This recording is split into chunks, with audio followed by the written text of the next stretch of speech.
They disabled my sound when I went live for 13 seconds or 16 seconds. So now I'm back. We're going to read a little bit more. And this one is about the Pleiadian Connection with Billy Meier. If you have not heard about this, is going to be a long read. I'm just going to tell you ahead of time because there's like 5 pages front and back. And I'm going to do my best, and I hope that they give you the notification because they haven't been given notifications to like 95% of the 143,000 subscribers on this channel. They haven't. And don't know. It's the algorithm. So we're going to read this, you all. The Pleiadian Connection.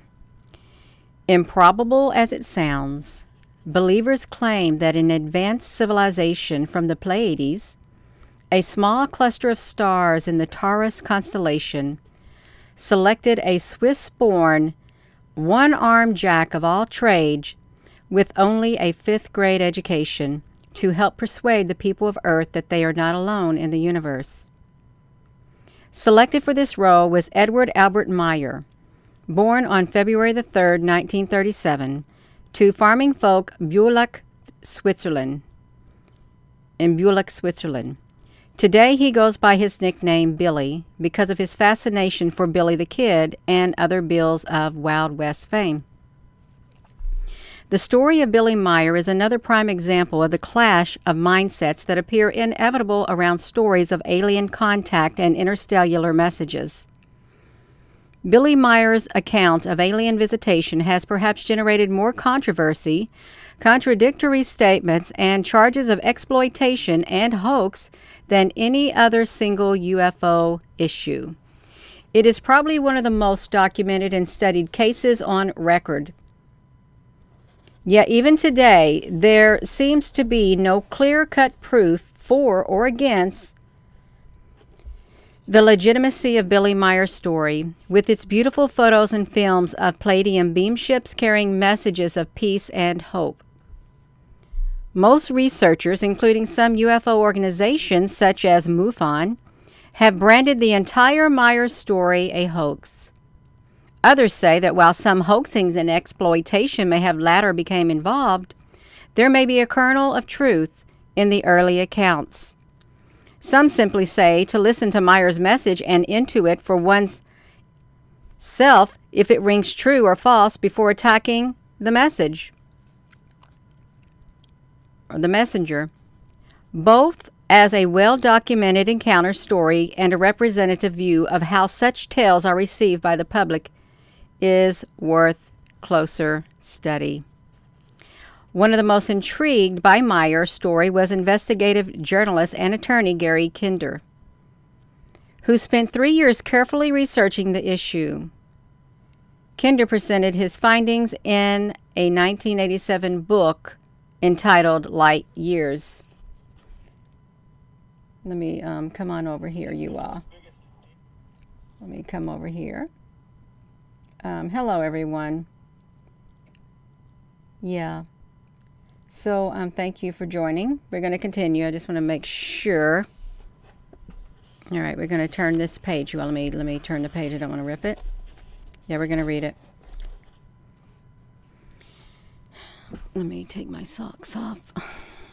My feet are getting hot. Hello, everyone. Whew, it's making me sweat. Okay. At age 5, Meier, along with his father, had a UFO encounter. The year was 1942.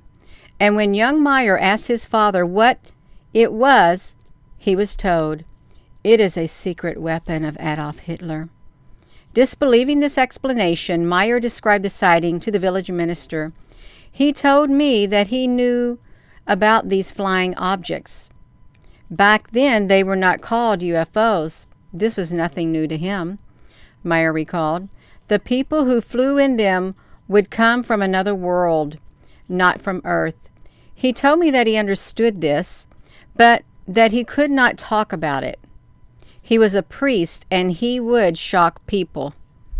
He told me to try to learn telepathy and try to get some answers.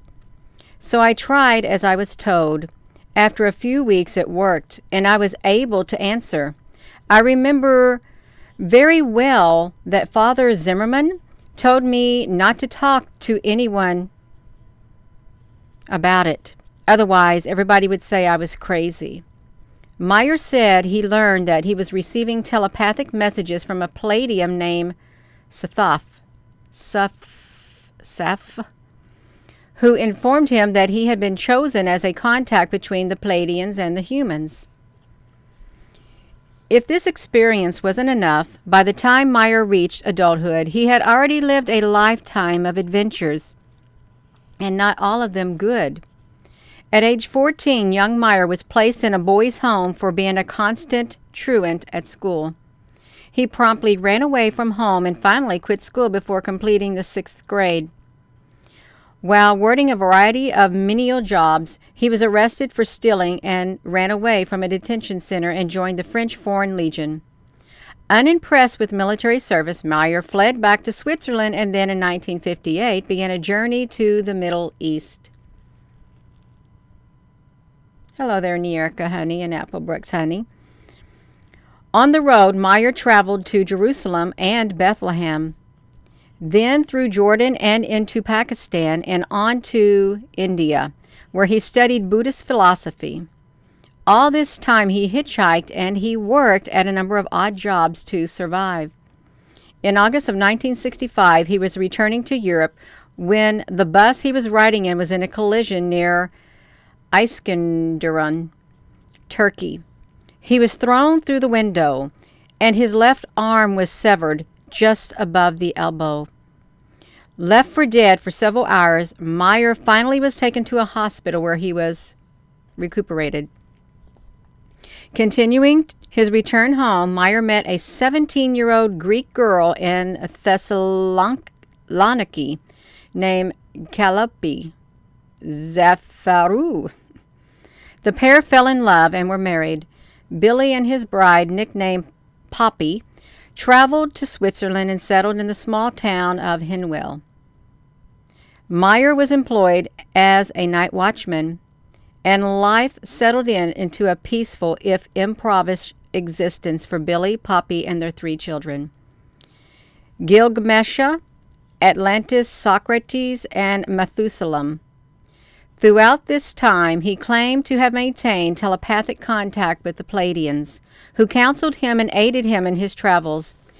He was even forewarned of the loss of his arm, indicating that the Pleiadians had some sort of vision into the future. But it was not until January the 28th of 1965 that physical contact with the Pleiadians was achieved. That day, Meyer said he received a telepathic message to take camera and go to a remote field near Hinwil. When he arrived on his moped, he saw a large silver circular craft sail in over the trees and set down nearby. Held immobile by the craft's energy field, Meyer could only watch as a slender being stepped out into the grass. It was a beautiful woman with flowing reddish gold hair and pale blue eyes, wearing a one-piece suit that reminded Meyer of elephant skin. The suit had a ring around the neck, apparently for connecting a helmet. Through telepathy, Meyer said he learned the woman's name was Samjaze. Over a long series of meetings, Meyer had learned much from Samjaze.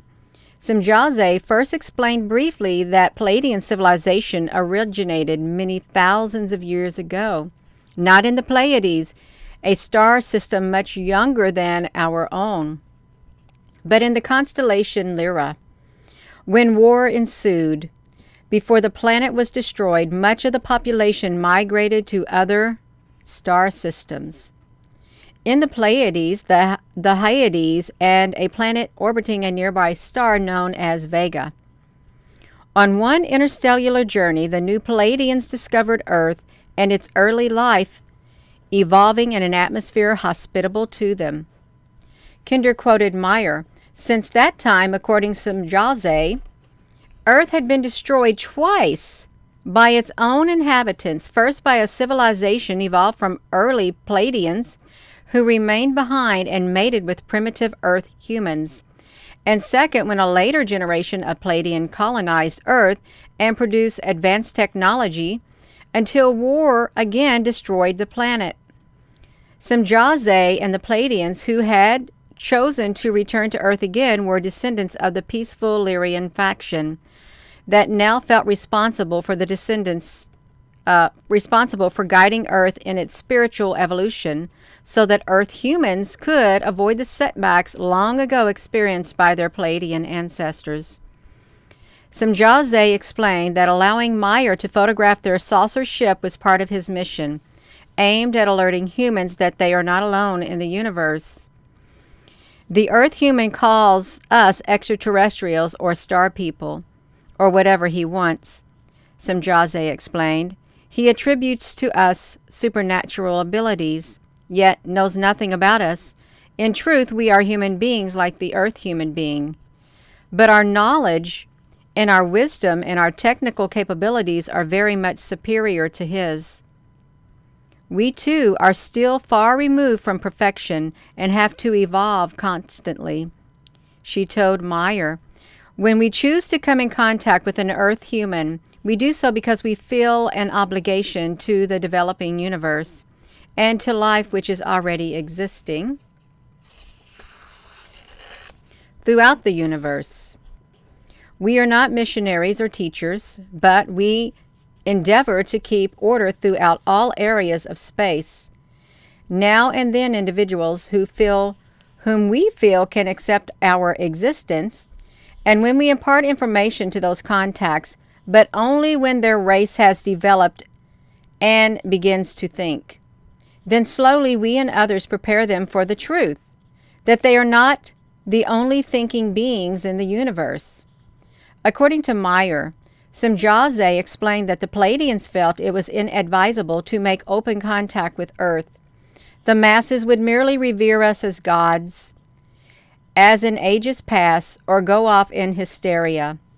That is why we regard it as prudent to make contact with individual persons only for the time being, to disseminate through them the knowledge concerning our existence and our coming to this planet.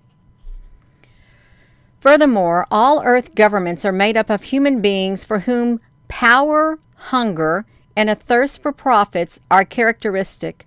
They only want, under cover of peace and friendship, to occupy our ray ships to exercise absolute rule over the Earth.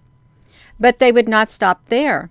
They would try to capture the cosmos because they do not know any limits. They, on the other hand, are not even able to create peace and friendship among nations on Earth, not even in their own countries. How then could they be capable of holding such might in their hands as our ray ships?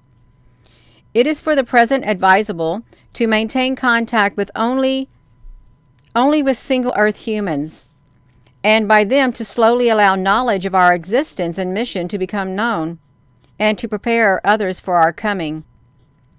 Interestingly, the concept of aliens directing messages to selective humans has been advanced by some thoughtful scientists. James W. Deardorff of Oregon State University, in a published paper, theorized that an alien communication strategy might involve their communicating with one or just very few recipients about the globe. However, in order that scientists in general should not be altered, only the recipient would be allowed to partake in the communication sessions and to witness the extraterrestrials themselves. The messages might moreover contain vague descriptions of extraterrestrial technological achievements that would read like magic or science fiction. They might even contain a few absurdities purposely added. These would help ensure that any scientist who had happened to learn about the communication would regard them as hoax or fiction. Meanwhile, the messages would get published, translated into various languages, and distributed throughout the world amongst other occult literature. Deardorff's theory compares remarkably well with the Meyer story. After each of his meetings with the alien Semjaze, Meyer would return home and type out detailed notes of conversation on an old typewriter. He claimed that some Jose arranged for the conversations to be played back in his mind, allowing him to type them up verbatim with his right hand. When the contact with some Jose and the Pleiadians ended in October of 1978, Meyer had counted 115 face-to-face meetings that produced more than 1,800 pages of notes, hundreds of unusually clear and detailed color photographs and slides, and at least one film of the Pleiadian beam ships. It was the hands-down greatest UFO case of all time. Accused one researcher, the biggest, most spectacular, longest-running, most productive case in the history of the phenomenon. But was there proof that any of this was anything other than a brilliant, complex hoax orchestrated by this near penniless, one-armed Swiss security guard? The arguments for hoaxing start with the fact that the clear and colorful photos of the beam ships simply appear to be too good to be true. Large, detailed UFOs can be seen in Meyer's photos hanging in the clear Swiss alpine air over breathtaking vistas of verdant valleys. When someone brings you pictures like this, your first reaction automatically is, "This is a lot of crap," said Willie Barr, owner of Barr Photo, where Meyer brought his photos for developing. "I never saw anything suspicious in the black and white film I developed, nor was I ever told to manipulate anything. My personal opinion was always, I don't know about UFOs, but the pictures are real." The most damaging evidence against the validity of the Meyer photos came from the Martin Sorge, one of the hundreds of people who flocked to Meyer's farm once his story reached the public. Although Sorge was impressed with Meyer and the consistency of his story of Pleiadian contacts, he remained skeptical.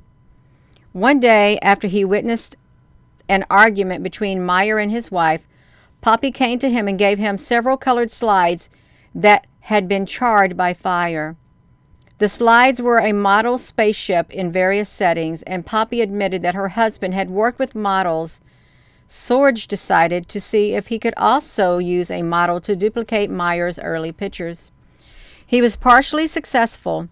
He admitted that his photos were not up to the quality of Meyer's, and author Kinder described them as depicting a crude and somewhat stark beam ship frozen in an otherwise familiar setting.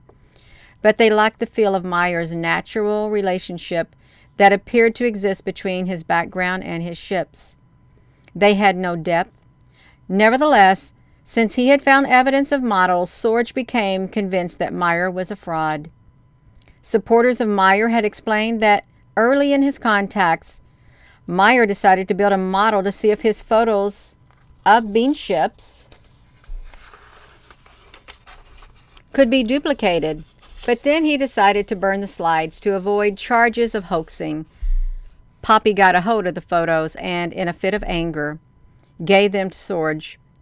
In later years, Sorge himself supported Meyer in an oblique way, telling Kinder, "Billy's intellect and his spiritual level are much below the message he preaches. Therefore, it is not possible that he could have invented this.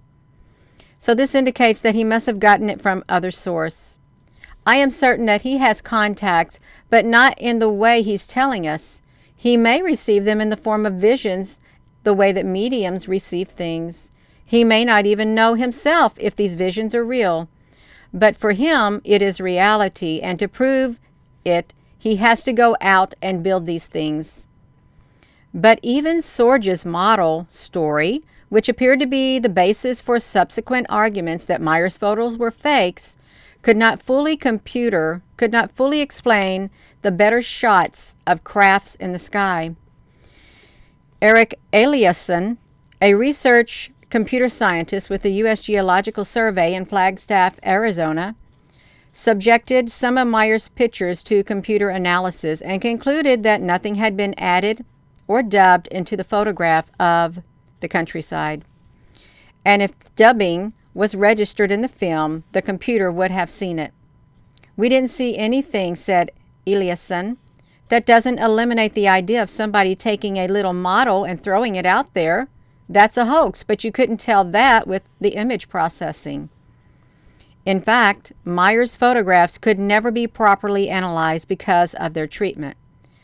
By all accounts, Meyer would get his rolls of film processed at Bar Photo and then leave both negative and prints lying everywhere, sometimes in a shoebox under his bed, and visitors would handle them, borrow them, and never return them. Others were given away, and some just disappeared. According to Kinder, since no one could determine whether or not a photo was a first generation, there was never definitive proof of their validity. Dr. Michael Malin, a space scientist at Arizona State University, was impressed with Meyer's photos. These pictures are much nicer pictures of UFOs than I had seen before in the terms of number and quality for that number. You can see that they look real. They look like real objects, not just on the impression level, but on a demonstrable level.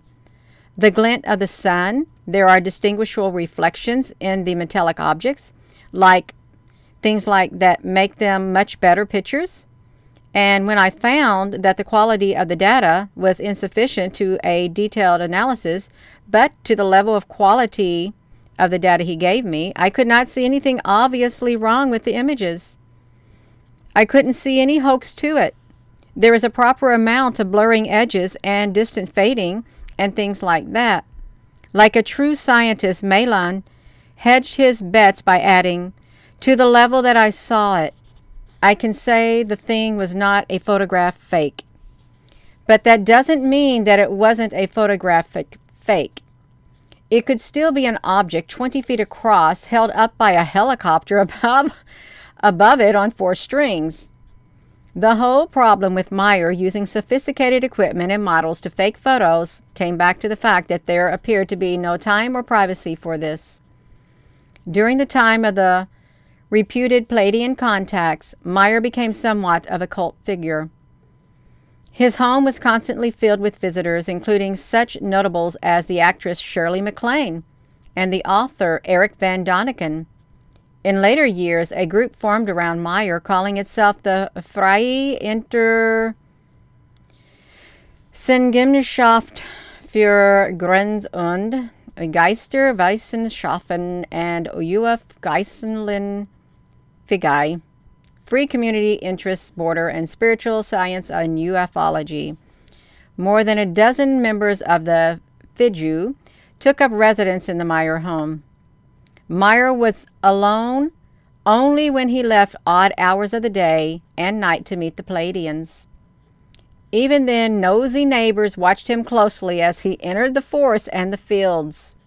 Suspicious farmers would often grant him only a few moments of his time in their fields, and the mountain weather was unpredictable and unusually windy. Add to this the fact that most of Meyer's photos appear to have been shot subsequently, with the beam ship beginning as a small dot and then growing larger as it approached the camera. Most pictures showed ships high over a deep mountain valley where there was no place to hang a model, certainly with enough wires to keep it from swinging in the stiff breezes. In some photos, it appeared the tree branches were superimposed over the beam ship, indicating that if the craft were a model, it would have to have been more than 20 feet in diameter. And in an 8mm film shot by Meyer, 3 leaves swayed in reaction to the passage of one of the circular craft, and under close scrutiny, a red light could be seen flashing along one edge. Wally Gentleman, an experienced special effects technician, studied the Meyer photos for perspective interlock, a geometric analysis measuring Meyer's beam ships against known objects in the photo, such as tree trunks, houses, and the like. Gentleman found that both the size and location of the beam ships were exactly as described by Meyer. Dr. Robert Nathan with NASA's Jet Propulsion Laboratory in Pasadena, California, was consulted about Meyer's photos. After some study, Nathan said, "If this is a hoax, and it looks like it to me, but I have no proof, this is very carefully done. Tremendous amount of effort and awful lot of work for one guy."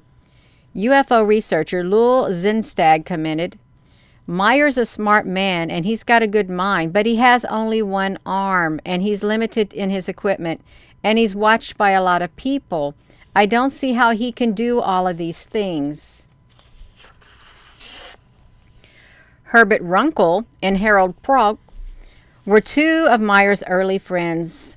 Both men lived at Meyer's home for some time and both searched for evidence that Meyer's contacts were a hoax.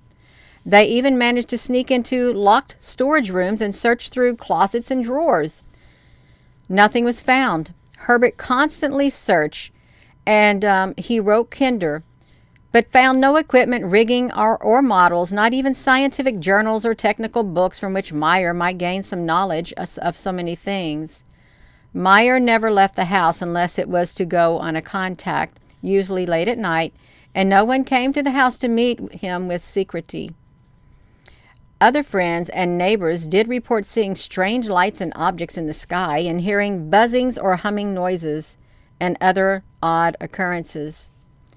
Meyer would suddenly arrive home totally dry in the midst of a heavy rain. He explained his condition by saying he had just been materialized from a beam ship.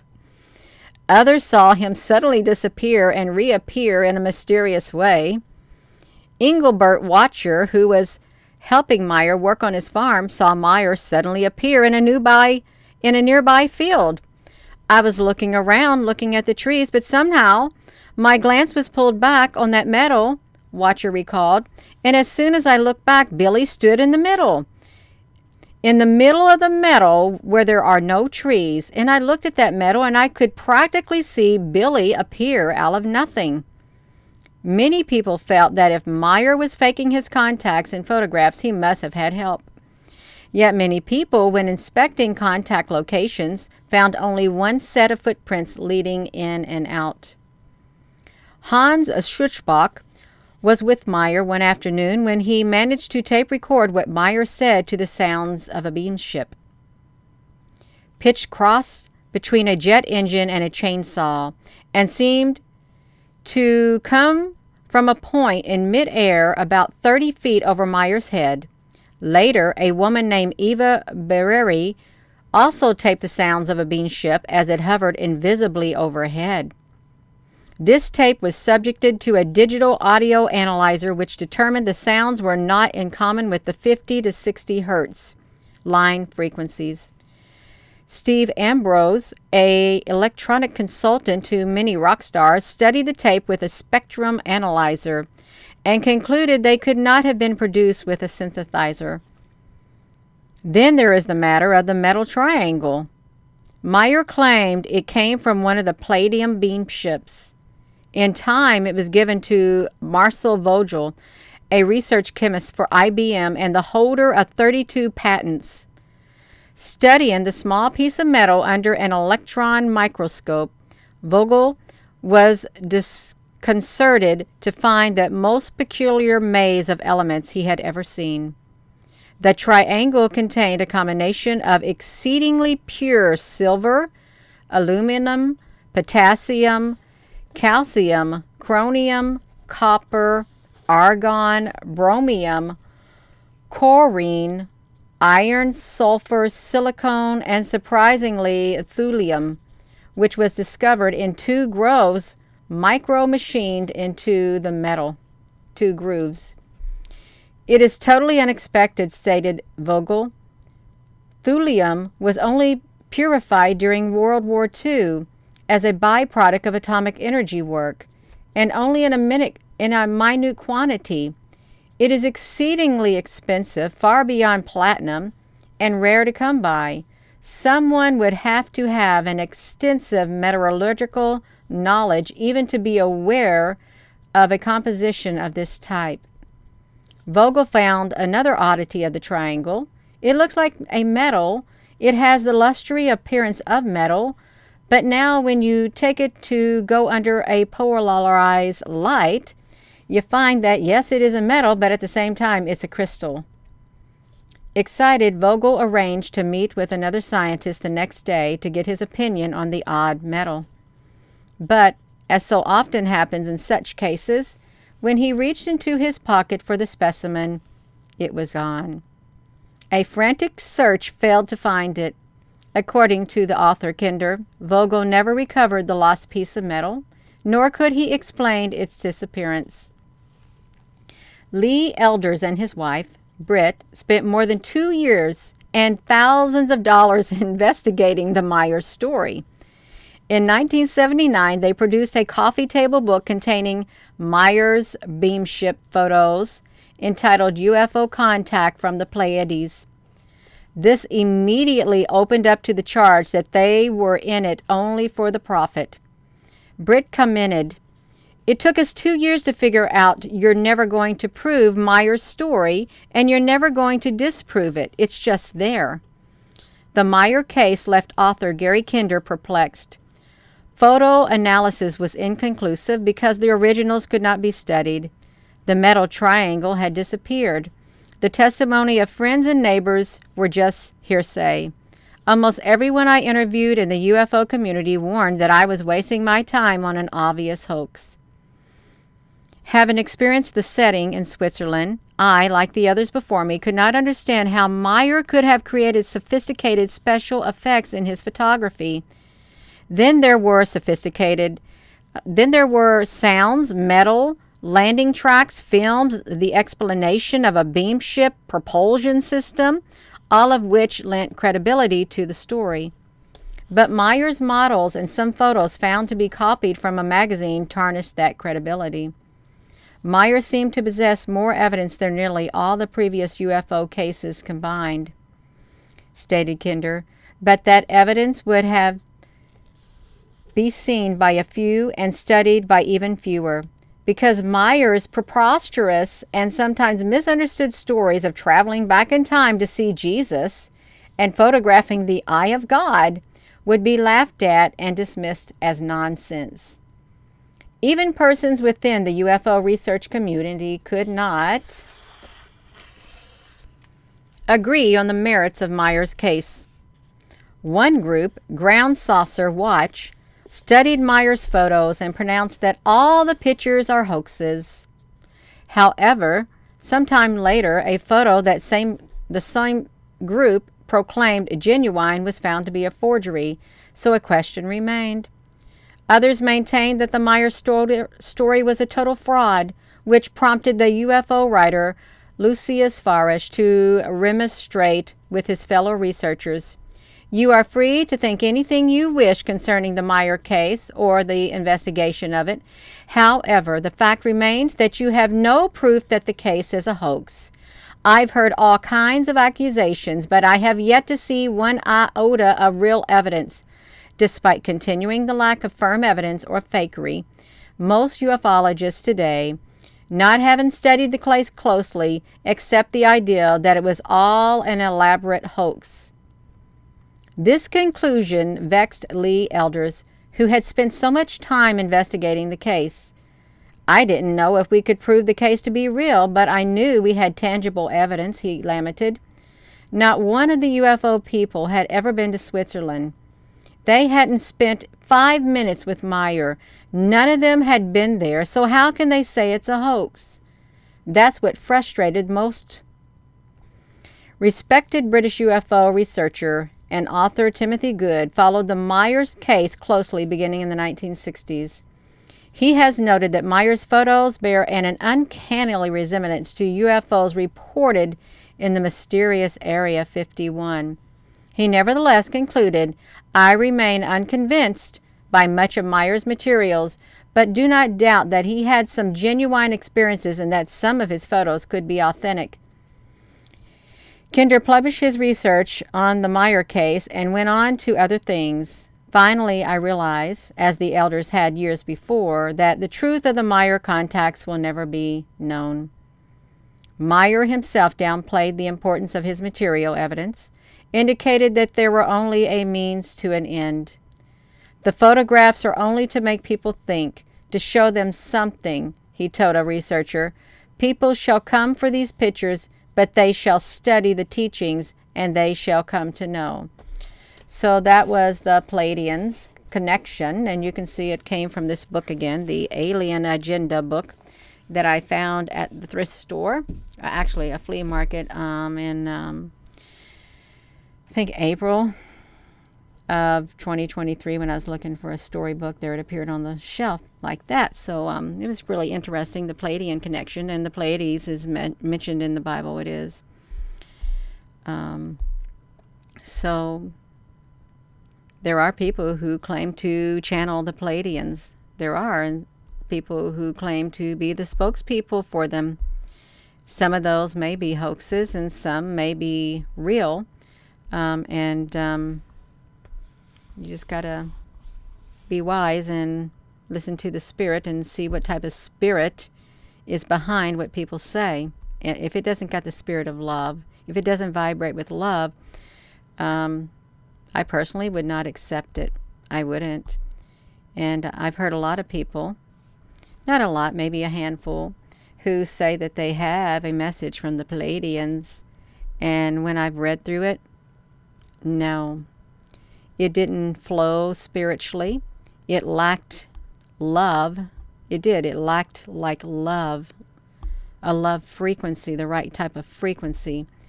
So be careful who you listen to, you all. But this really was, like they said, one of the most documented things that ever happened. And they appear to be light beings. So thank you all. And hello.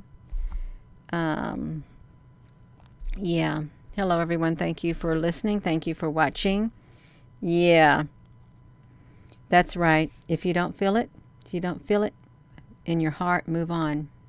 Don't let it take roots. Don't. Because there's a lot of people out there who like to fool you just so they can get your attention. Be very careful who you listen to. Really. I'm sure there is truth to it. I really am. And according to that, they are very careful who they choose to speak to. I don't think they're going to speak to some kind of arrogant person, because arrogance is not a part of love. I would assume that they would speak to a humble person. Really. That's who I think they would. Because you wouldn't want somebody with a big ego, because your ego gets in the way, really. And so that's all right, you all. It was pretty cool hearing about it. And with that being said, thank you, Apple Brooks and Nerica. If there's any other moderator on here, let me look really fast. I can't tell. That's all right. If there's any other moderator, thank you also. Thank you all for your comments, because they add to the validity of other worldly beings. There are higher beings in this earth, higher than humans, way above us in intelligence and technology and spirituality. They are. So with that being said, hello, wherever you are in any part of the world. Hello, from my heart to yours, love you. Have a wonderful rest of your evening, and thank you very much.